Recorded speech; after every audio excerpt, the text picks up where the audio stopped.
देखो, ग्रेविटेशन हम शुरू करेंगे आज, और फिर इसके बाद में थोड़ा सा ग्रेविटेशन करके फिर उसके बाद जो प्रीवियस चैप्टर है न्यूमेरिकल डिस्कस कर लेंगे अगर तुम्हारे को डाउट्स होंगे तो। बेसिकली न्यूटन ने क्या कहा है, उसने ये कहा है कि इस यूनिवर्स में जितनी भी ऑब्जेक्ट्स हैं वो एक दूसरे को अट्रैक्ट करती। ठीक।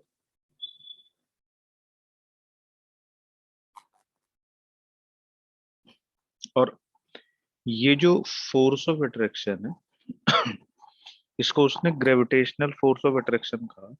और फिर उसने कहा कि इस फोर्स का जो मैग्नीट्यूड है उन अट्रैक्टिंग बॉडीज के जो मासेस हैं उनके प्रोडक्ट के प्रोपोर्शनल होता है।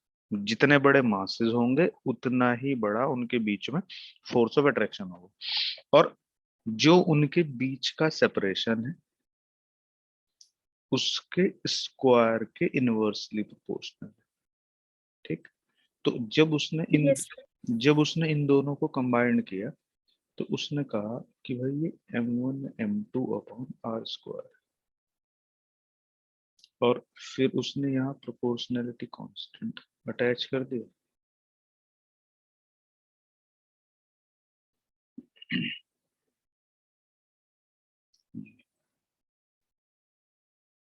सही है।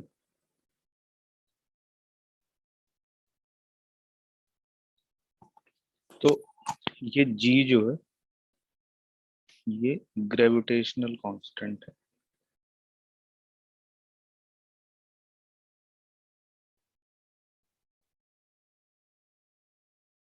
जिसकी value 6.67 into 10⁻⁻11 newton metre square पर किलोग्राम स्क्वायर। ठीक है।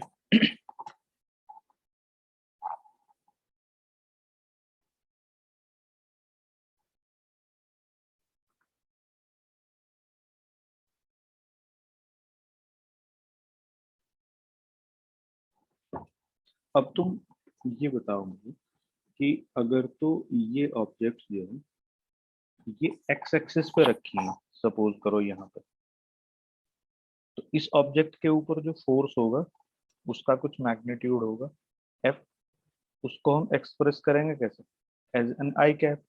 जो इस सेकेंडरी ऑब्जेक्ट का फोर्स होगा वो हम एक्सप्रेस करेंगे एज माइनस आई कैप। अगर यही ऑब्जेक्ट यहाँ पे रखी है मान लो, तो इनमें एक ऑब्जेक्ट के ऊपर फोर्स होगा जे कैप और दूसरी के ऊपर होगा माइनस जे कैप। एग्री कर रहे हो ना इस बात से? Yes sir. पर क्या ये सिर्फ हमेशा एक्स एक्सिस या वाई एक्सिस पे ही होंगे? No sir.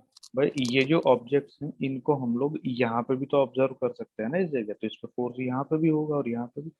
तो अगर हमें इनके ऊपर जो फोर्स है दो ऑब्जेक्ट्स के, अगर इनके ऊपर ये जो फोर्स न्यूटन की हेल्प से हमने कैलकुलेट किया है, अगर इस फोर्स को हमें वेक्टोरियली एक्सप्रेस करना है, तो अगर वो एक्स एक्सिस के अलोंग है तो पता है यूनिट वेक्टर आई कैप होता है, वाई एक्सिस के अलोंग है तो जे कैप माइनस जे कैप का यूज कर लेंगे, जेड एक्सिस के अलोंग है तो के और माइनस के। पर अगर ये किसी और डायरेक्शन में फोर्स इन्वॉल्व है, जैसे ये दो ऑब्जेक्ट्स हमने यहाँ पे रख दी, तो फिर हमें इनको एक्सप्रेस करने के लिए किस चीज की हेल्प चाहिएगी? उस पर्टिकुलर डायरेक्शन में यूनिट वेक्टर की। नहीं समझ पा रहे? समझ आ गया सर। हाँ। तो और यूनिट वेक्टर किसी डायरेक्शन में कैसे कैलकुलेट करते हैं ये हम लोग डिस्कस कर चुके थे पहले ही, जब हमने वेक्टर वाला चैप्टर किया था उसमें, अगर तुम लोगों को याद है पीछे की जानकारी, मुझे नहीं पता कि तुम्हें याद है। अब हम थोड़ी सी कोशिश करते हैं। देखो यहाँ पर कि अगर हमें इस फोर्स को वेक्टोरियली एक्सप्रेस करना है तो हम क्या करेंगे। मान लो भाई यहाँ पे दो फोर्सेस हमें दो मासेस हैं m1 और दूसरा है m2। बेसिकली इन दोनों फोर्सेस के हमें पोजीशन वेक्टर गिवन है। इसका पोजीशन वेक्टर है r1, और पोजीशन वेक्टर मैंने तुम्हें पहले ही पढ़ाया था कि विद रेस्पेक्ट टू ओरिजिन होता है हमेशा। तो ये पोजीशन वेक्टर है r1 ये पोजीशन वेक्टर है R2। तो इन दोनों के बीच में जो फोर्स ऑफ अट्रैक्शन होगा वो basically along the line joining the two masses, इस पर्पल लाइन के अलोंग होगा, और इसके लिए ये इस तरफ होगा, इसके लिए इस तरफ होगा।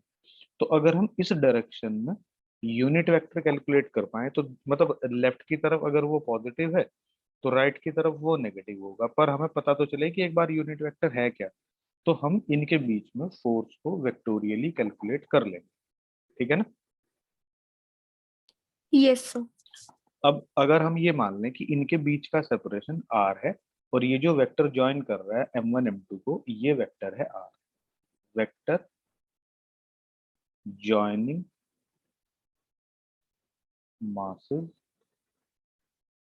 m1 and m2 equal to vector r। अब थोड़ा सा तुम ध्यान से देखने की कोशिश करना जरा कि ये r1 है, ये वेक्टर r है, तो ये वेक्टर r2 है। तो अगर तुम्हें वेक्टर लॉ ऑफ एडिशन थोड़ा याद है ट्राइंगल मेथड से, कि एक वेक्टर के हेड से हम दूसरे वेक्टर की टेल शुरू करते हैं और फर्स्ट वेक्टर की टेल से दूसरे वेक्टर के हेड तक जो वेक्टर होता है वो उन दोनों का सम होता है। तो बेसिकली यहाँ vector r1 plus vector r जो है वो वेक्टर r2 है। तो जो वेक्टर r है ये r2 माइनस r1, और वेक्टर सब्ट्रैक्ट करना हम पहले ही सीख चुके थे। अब इस वेक्टर का जो मैग्नीट्यूड है वो कैसे निकालता है, हमने वेक्टर के चैप्टर में ये सब बातें पढ़ रखी है। हम बेसिकली जो दो पोजीशन वेक्टर हमें दिए हैं मासेस के कि कहाँ कहाँ वो ओरिएंटेड है स्पेस में, तो हम उसके पोजीशन वेक्टर्स के सब्ट्रैक्शन से उनके बीच में जो वेक्टर उनको कनेक्ट कर रहा है उस वेक्टर को कैलकुलेट कर लेंगे, फिर हम उसका मैग्नीट्यूड कैलकुलेट कर लेंगे। तो फोर्स कौन सा,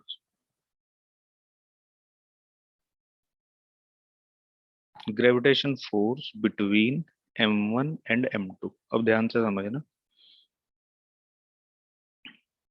g m1 m2 by are square. अब अगर हम इसको वेक्टर टर्म में एक्सप्रेस करते हैं तो g m1 m2 upon r square into eta cap. Eta cap जो है ये यूनिट वेक्टर है along the line joining the two masses m1 and m2. Here eta cap equal to unit vector along the line joining m1 and m2। तो अब अगर तुम्हें unit vector की थोड़ी जानकारी है तो जो ईटा कैप है मैंने तुम्हें बताया था किसी भी वेक्टर को अगर हम उसके मैग्नीट्यूड से डिवाइड कर देते हैं तो हमें यूनिट वेक्टर मिल जाता है। तो यहाँ पे जो एफ वेक्टर है उसको हम इस तरह से लिख सकते हैं,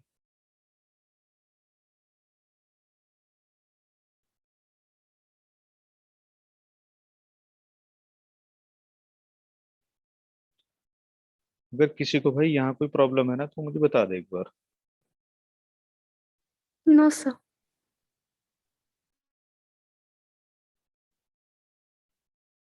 ये आर क्यूब हो जाएगा यहाँ पर, और ये जो वेक्टर आर है ये वेक्टर आर हम यहाँ से इस जगह से कैलकुलेट कर सकते हैं। बताओ किसी को कोई डाउट है कहीं। No sir. तो ये वेक्टर टर्म में हम एक्सप्रेस कर सकते हैं ग्रेविटेशनल फोर्स को बिटवीन टू मासेस जो स्पेस में कहीं पे भी ओरिएंटेड है। ठीक है ना। Yes sir. अब इसको हम इस तरह से समझ सकते हैं और डिटेल में कि जैसे अपने पास में सपोज कीजिएगा भाई एक इक्विलेटरल ट्राइंगल है अगर, या कोई कैसा भी ट्राइंगल है मान लो इक्विलेटरल है, इस पे तीन मासेस रखे हैं, मैं तीनों को इक्वल कंसीडर कर लेता हूँ, हो सकता है ये अनइक्वल भी हो। तो वो पूछ लेगा कि इन सब में से वो पूछेगा कि इन दो मास की वजह से ये जो यहाँ ए बी सी पूछ लेगा net force on the mass m kept at corner A. तो देखो यहाँ पे ध्यान से देखो कि जो बी पे रखा हुआ मास है वो ए पे रखे हुए मास को अपनी तरफ अट्रैक्ट करेगा, फिर सी पे रखा हुआ मास उसको अपनी तरफ अट्रैक्ट करेगा। तो बेसिकली ए के ऊपर दो फोर्सेस। तो अगर ये इक्विलेटरल ट्राइंगल है तो ये एंगल 60 होगा। तो उस टाइम पे ये फोर्स और ये फोर्स इक्वल होंगे क्योंकि डिस्टेंसेस भी इक्वल है, और डिस्टेंसेस इक्वल और मासेस भी इक्वल है। तो हम क्या करेंगे कि अपने पास दो फोर्स हो जाएंगे, दोनों का मैग्नीट्यूड हो जाएगा G m1 m2 upon r square.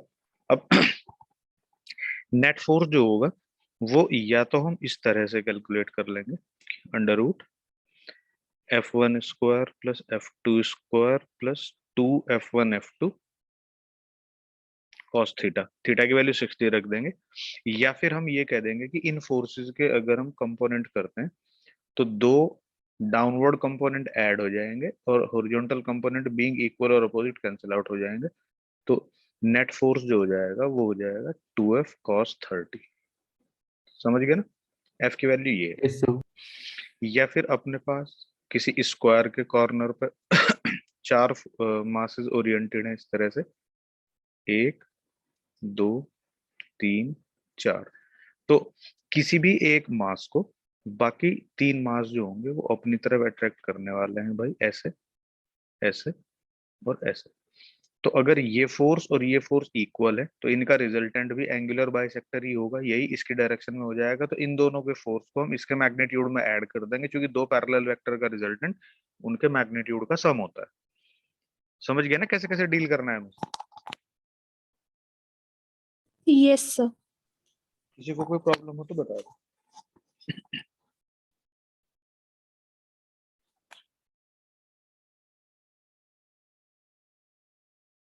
नहीं सर। अब ये ध्यान रखना है हमें भाई कि एक तो जो ग्रेविटेशनल फोर्स है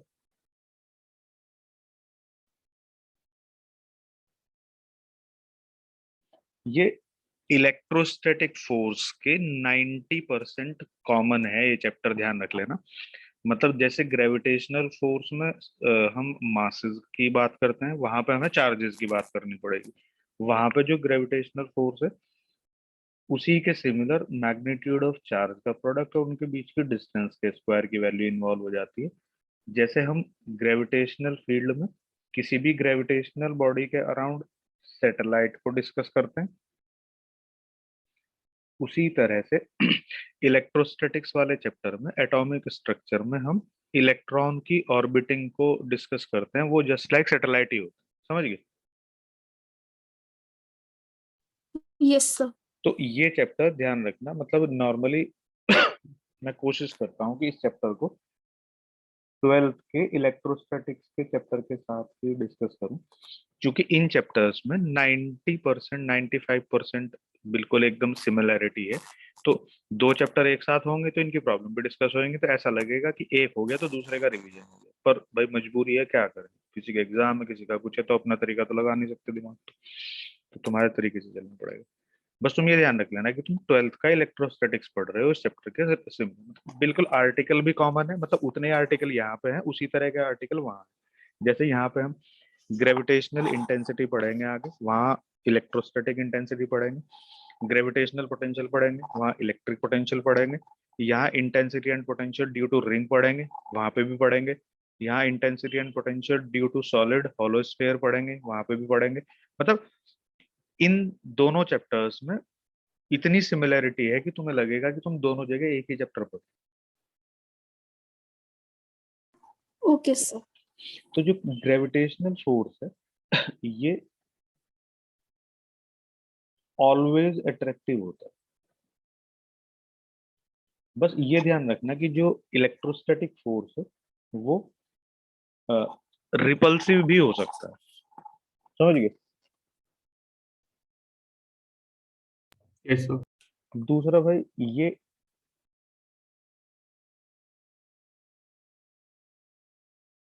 इंडिपेंडेंट होता है,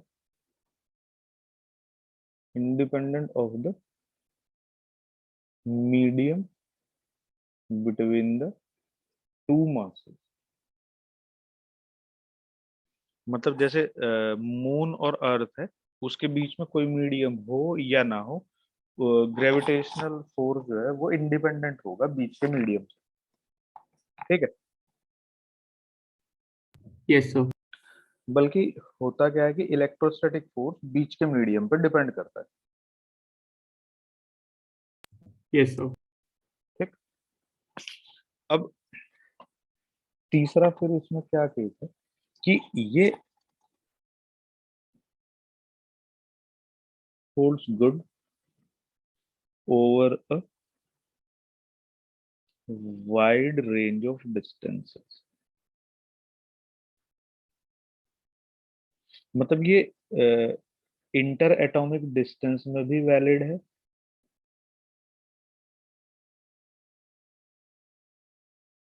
और ये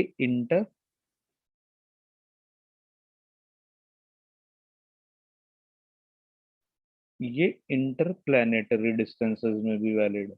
समझ गए भाई? Yes, sir. Yes, sir. तो ये सब जगह काम करता है। ठीक। फिर ये एक्शन रिएक्शन पेयर है। मतलब एक बॉडी के ऊपर अगर हम इसको एक्शन मान लें, न्यूटन थर्ड लॉ के अकॉर्डिंग उसका रिएक्शन दूसरी बॉडी पे अपोजिट डायरेक्शन में होता है। ये ध्यान रख लेना, एक्शन रिएक्शन कभी भी सेम बॉडी पे नहीं होते। जैसे अगर हम किसी को थप्पड़ मारते हैं तो अपने हाथ पे अगर एक्शन है तो दूसरी तरफ रिएक्शन है। समझ गए? Yes, sir. sir. हाँ, कभी तुम मतलब ये इसके ऊपर क्वेश्चन पूछा जा चुका कि उसमें इमेज दिखा देगा वो किसी ब्लॉक को टेबल पे रख के, और वो कह देगा कि भैया इसमें से एक्शन रिएक्शन पेयर होंगे। वो ऐसे ऑप्शन दे देगा जैसे कि एक mg तो यहाँ पे लगेगा, नॉर्मल कांटेक्ट फोर्स यहाँ पे लगेगा, तो वो दे देगा कि mg n n n n mg, फिर नन ऑफ दीज। तो कौन सा ऑप्शन है?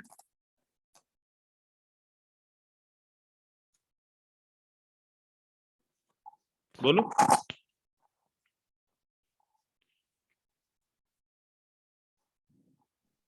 Sir, question repeat कर दीजिए। मैंने एक ब्लॉक है उसको टेबल पे रख दिया है, m मास है उसका। तो मैंने ये पूछा है कि which one of the four options is correct according to the action reaction pair. मतलब which one is the action reaction pair among these four. None of these. Hmm. D. D.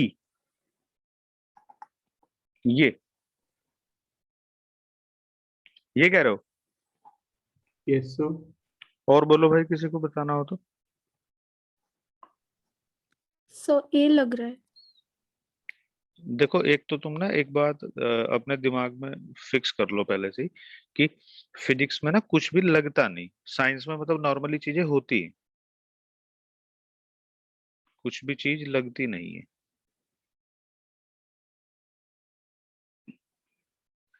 ये देखो, मैंने पूछा which one of these are action reaction pair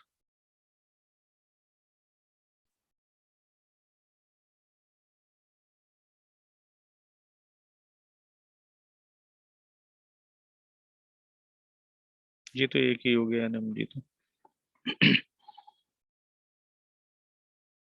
चलो ये ले लेते हैं। बोलो। सिद्धांत ने ये बताया है भाई, रिया ने ये बताया है। और बोलो। और कोई नहीं बताएगा?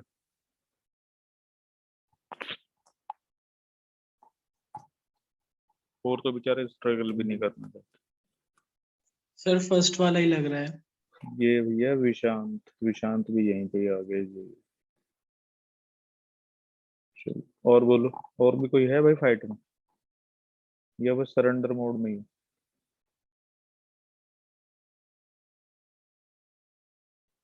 Sir, Ishan? none. Sir, none of these. अजीब। देखो लड़का है वो ईशान फाइट में। मतलब सेकंड करना है सर मुझे। और बोलो भाई। एक लड़की वो थी, क्या कहते हैं उसे, हर्षिका, वो चली गई।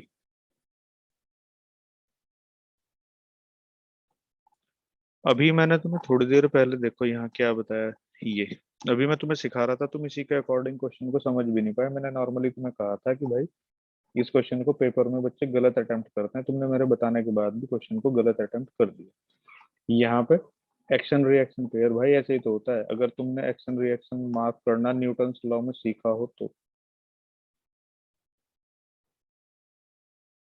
तो ये mg और n तो एक ही बॉडी पे एक्ट कर रहे हैं। ये mg और Yes, n sir. तो अभी तो तुम्हें बताया भाई, एक्शन रिएक्शन कभी भी एक बॉडी पे एक्ट नहीं करते। अभी तो बताया कि अगर हम किसी को थप्पड़ मारते हैं तो हाथ पे रिएक्शन है तो दूसरी तरफ एक्शन है। तो तुमने तो दोनों के दोनों को एक ही बॉडी पे कैसे इंप्लीमेंट करते देखना जरा। तो ये कैसा एक्शन रिएक्शन पेयर हो जाएगा। एक्शन रिएक्शन पेयर है ये n नीचे है और उसकी रिएक्शन सेम n ऊपर की तरफ है। इसका मैग्नीट्यूड mg के इक्वल हो सकता है। बस ये आंसर सही है इसका। देखो तुमने अपने 3 नंबर खो दिए ये छोटी मिस्टेक की वजह से।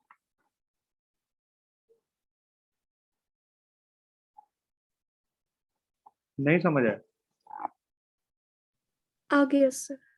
तो ये भी एक एक्शन रिएक्शन पेयर है जो न्यूटन थर्ड लॉ को भी फॉलो करता है। इसका मतलब ये जो दो बॉडीज एक दूसरे को अट्रैक्ट कर रही हैं, ये इक्वल और अपोजिट फोर्सेस से करेंगी। इसके ऊपर भी फोर्स F है तो इसके ऊपर भी फोर्स F है। अब देखना ध्यान से, इसका एक्सेलरेशन होगा F बाई m1 और इसका एक्सेलरेशन होगा F बाई m2। तो both are acted upon by the same force, but masses being different, their accelerations may be different. देख रहे हो।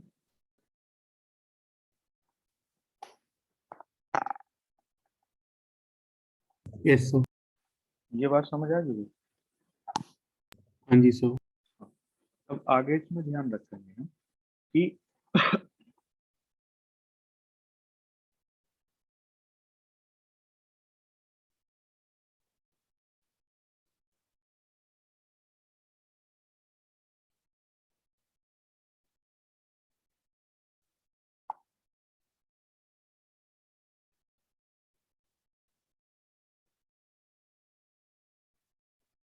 ये एक्शन रिएक्शन पेयर हो गए।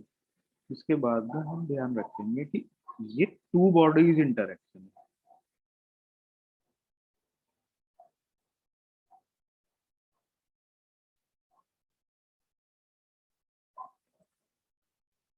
समझ रहे हो क्या कह रहा हूँ। Yes sir. मतलब अगर हम कहीं पे तीसरी बॉडी रख देते हैं, हेलो, तो इन दोनों के फोर्स के को अफेक्ट नहीं करेंगे जो इन दोनों के मतलब बीच में है। इन दोनों के बीच में जो m1 m2 के बीच का जो फोर्स है वो प्रेजेंस ऑफ m3 से इंडिपेंडेंट रहेगा। मतलब जब भी हम m1 और m2 के बीच में फोर्स निकालेंगे तो हम यही लॉ लिखेंगे कि g m1 m2 upon r12 का स्क्वायर।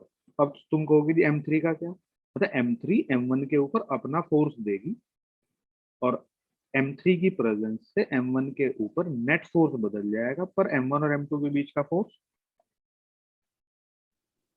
Constant. इंडिपेंडेंट रहेगा। हाँ हमेशा अफेक्टेड नहीं होगा। ये बात ध्यान रखना, अनअफेक्टेड ही रहना।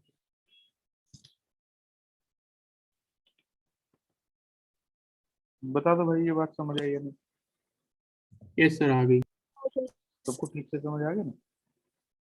Yes, sir.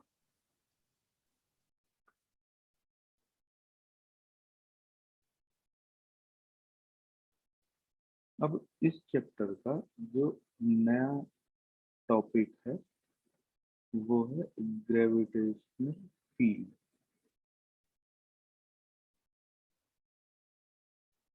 अब देखो किसी भी मासिव बॉडी के, तुम देखो अर्थ के सरफेस के आसपास अगर हम किसी चीज को रिलीज करते हैं ऊपर से तो वो अर्थ के सरफेस की तरफ भागती है, ठीक है ना। Yes, sir. पर अगर हम एक सर्टेन हाइट के ऊपर चले जाएं, बाहर निकल जाएं, तो वो फिर अर्थ उसको अट्रैक्ट ही नहीं करती। तो इसका मतलब ऐसा कुछ है ना कि अर्थ के सरफेस के आसपास कोई ऐसी चीज है जो दूसरी मासिव बॉडी को अट्रैक्ट करती है, अफेक्ट करती है।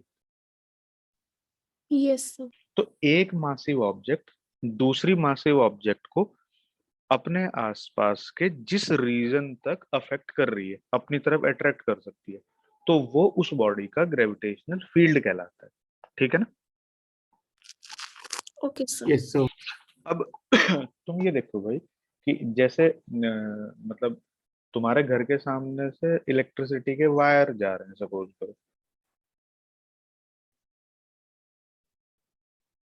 ठीक Yes, है? sir. तो अगर करंट उनमें है या नहीं है, उसको तुम किसी चीज से डिटेक्ट करोगे, नहीं करोगे? तुम उसके करेंगे साथ sir. बल्ब कनेक्ट करके देखो, या तुम उसके साथ उसको छू के देखो करंट लगती है नहीं लगती, या फिर अगर तुम्हें ये देखना है कि बाहर हवा चल रही है या नहीं चल रही है, तो उसके लिए भी तुम्हारे पास प्रेजेंस ऑफ एयर है, फ्लो हो रही है नहीं हो रही, दिखती है ना मतलब चीजें। हाँ जी sir.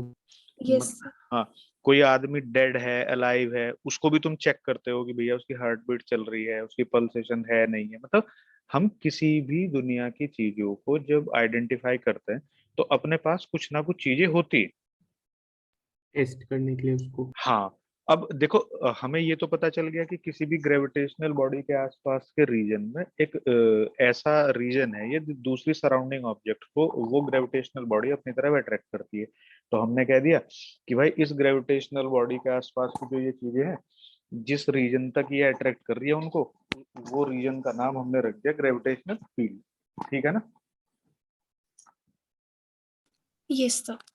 तो अब बारी ये आएगी कि हम लोग इस ग्रेविटेशनल फील्ड को आइडेंटिफाई कैसे करें।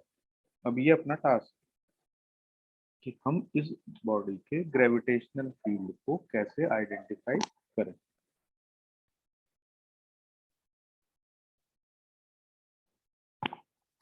समझ रहे हो?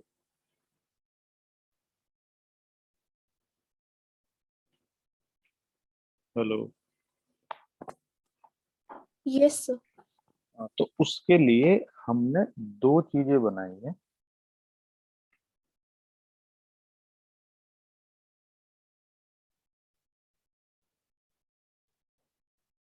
Gravitational field intensity. जैसे अगर हमें किसी इलेक्ट्रिक वायर में करंट चेक करनी है, तो भाई बल्ब कनेक्ट करके देख लो या फिर छू के देख लो, तुम्हें दोनों ही तरीके से पता चल सकता है। वो अलग है कि दूसरे वाला जो तरीका है वो थोड़ा सा रिस्की है, और पता नहीं चलेगा उससे भी।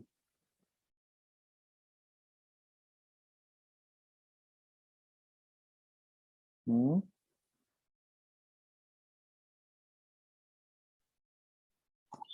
तो हम ग्रेविटेशनल फील्ड को इन दो अलग अलग तरीके से आइडेंटिफाई करते हैं। बेसिकली हम काम एक ही करेंगे कि ग्रेविटेशनल फील्ड को आइडेंटिफाई करना है। ठीक है भाई? Okay, sir. ये बता दो किसी को कोई प्रॉब्लम हो तो।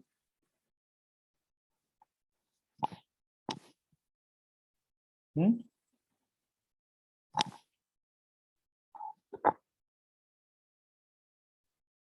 हेलो? Yes, sir. मैं पूछ रहा हूँ भाई, किसी को कोई प्रॉब्लम है? No, sir. नहीं है। अब ये बताओ कि इसके इलास्टिसिटी वाले चैप्टर के कितनी प्रॉब्लम तुमने करी है सर?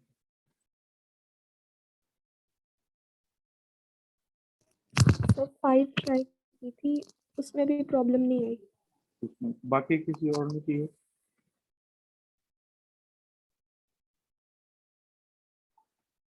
अरे किसी और ने प्रॉब्लम वगैरह की है, नहीं की?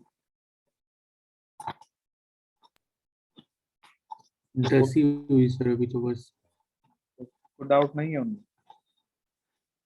एक डाउट है.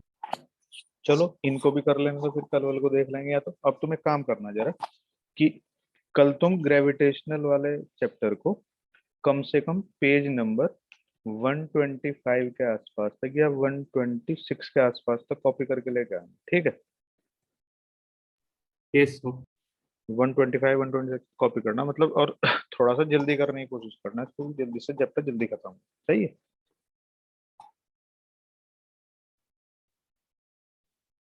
ठीक है सर। कल मिलेंगे, गुड नाइट। गुड